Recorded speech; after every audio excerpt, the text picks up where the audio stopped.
Well, I never really understood console exclusives. I mean, I kinda did back in the PS3, Xbox 360 era when those were what you gamed on. But as time marches on and the cloud gets ever more important in today's world, and consoles basically becoming full-fledged gaming PCs at this point, I don't know why they treat these things as full platforms that people invest their entire lives into, because they're not.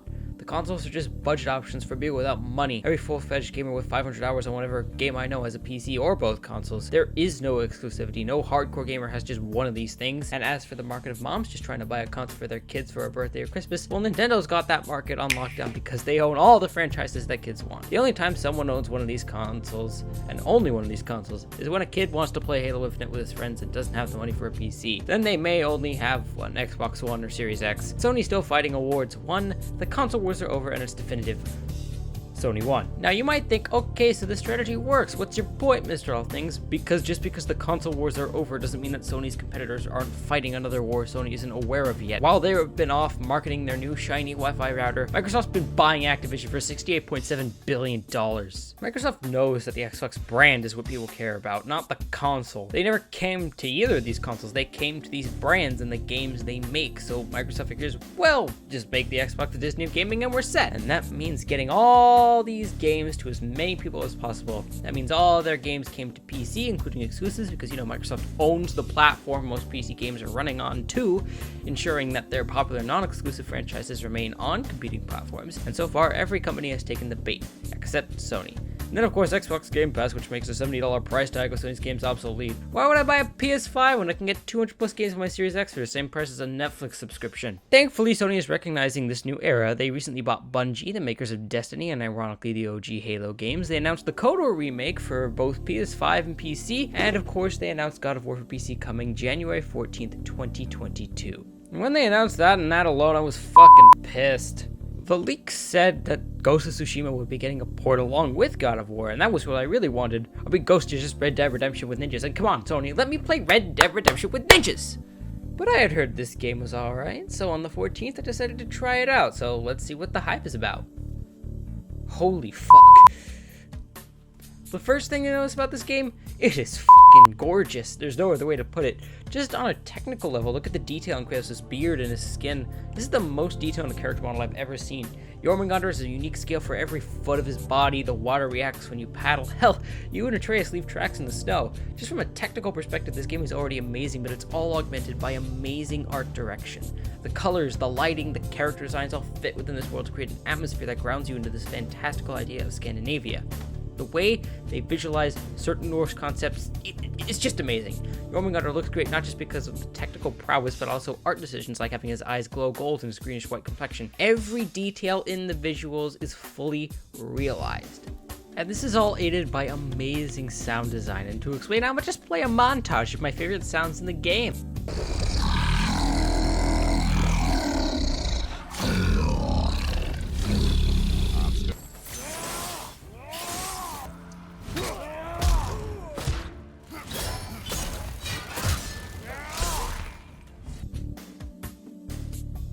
Also, this game is the best voice acting ready game ever. But what about the gameplay? This is a PC port, so the controls must be wonky, right? Well, there are some weird controls that have more to do with the way the game is designed, like you can't jump during combat, and you can argue that's not necessary for the gameplay, but there have been some moments where it would have been helpful to climb or jump over a ledge to reach an annoying ranged enemy. Aside from that though, this game controls disgustingly well, like it's a crime for a game to have combat this satisfying. Your basic attack is effective and you can chain it with special attacks, while your heavy attacks are great, finishing off the tougher enemies. Your punches build up an energy bar that creates a Spartan rage that can easily demolish enemies.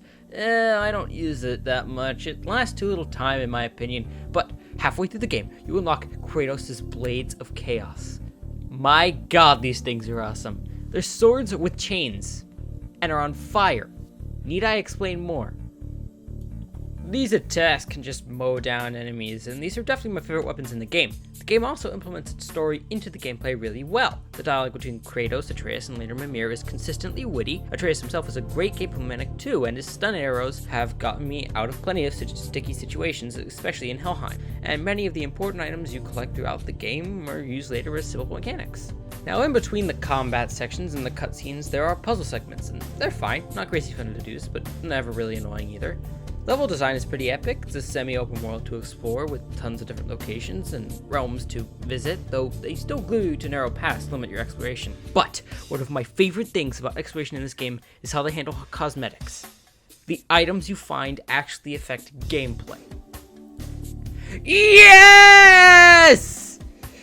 So often in single-player games these days, cosmetic items are just purely cosmetic, so there's never really been a reason for me to grab them, but in this game, items affect your attack, health, defenses, ability to get more money. Brock and Sindri can upgrade your weapons for you, and you can buy cosmetics from them, and to top it all off, the cosmetics actually look good. I chose this piece of armor not just because it offered a great balance between health, attack, and defense, but also because it actually looks like something someone would wear in the winter months of Scandinavia. So overall, the game design itself is excellent, which is good because in my opinion, gameplay should always be the most important thing to get right in a video game. It's a video game. You are meant to play it, so it should be fun to play, and I'm glad to say that God of War is. And now let's talk about what people like to praise about this game, the story. Put quite simply, the story is one of the best in gaming. Certainly flawed, and I have my problems with it, though I really only have one major one. In order to reach the top of the mountain to continue on the quest to scatter Kratos' wife Faye's ashes, you have to go through this black mist by stealing the light of Alfheim in Alfheim. I hate this section of the game. Not just because the elves in Alfheim blind you and make it a slog to get through, but because there was no reason to even include it in the game. The light never really comes back after this point. It's never used to travel, but it's never mentioned again. You never go back to Alfheim, and there's only really one character moment in the whole area worth note. However, aside from that, I love this story. I love how simple the end plot goal is and how it comes into contact with this amazing lore here. The way the personal character arcs of Atreus and Kratos are weaved into the larger story of Ragnarok expertly, just see all the pieces come together by the end. Oh, and also Kratos' arc is about accepting his past and trusting his son with it. Mwah! Beautiful, punctuated by the best voice performance this side of Mark Hamill's Joker. Christopher Judge sells every moment of Kratos' anguish and development, and he is clearly the standout performer here. Atreus' arc about humility and accepting his father's good as well, and Baldur is such a perfect villain for this story. He's not too well known, so you can save the big boys like Thor and Odin for future games, but he's not obscure enough that people won't find him compelling and ask, wait, who the hell is this guy? His relationship with Freya is also great, and we get to see something we don't often see. A critique of the kind, passive, helpful character with a dark past trope. Freya abandons her passive ways the second her son dies, and it changes everything. Man, this entire ending boss fight sequence is probably the best in video game history. So yeah, the story was excellent, which brings us to my final recommendation. First of all, if you have a PS4 or PS5, you've already played this game. If you haven't, what the f*** are you doing? It's one of the best PlayStation exclusives. But for the PC audience for whom the game just came out, should you play it? Well, for the surprisingly low price of $50, you get great combat, good exploration, great customization and progression, and one of the best stories in gaming. It's obviously worth the money, and that's why I highly recommend it. Well, that was God of War. I quite like this random game roulette. I get to try some amazing experiences. Now let's see what my roulette wheel decides for me next.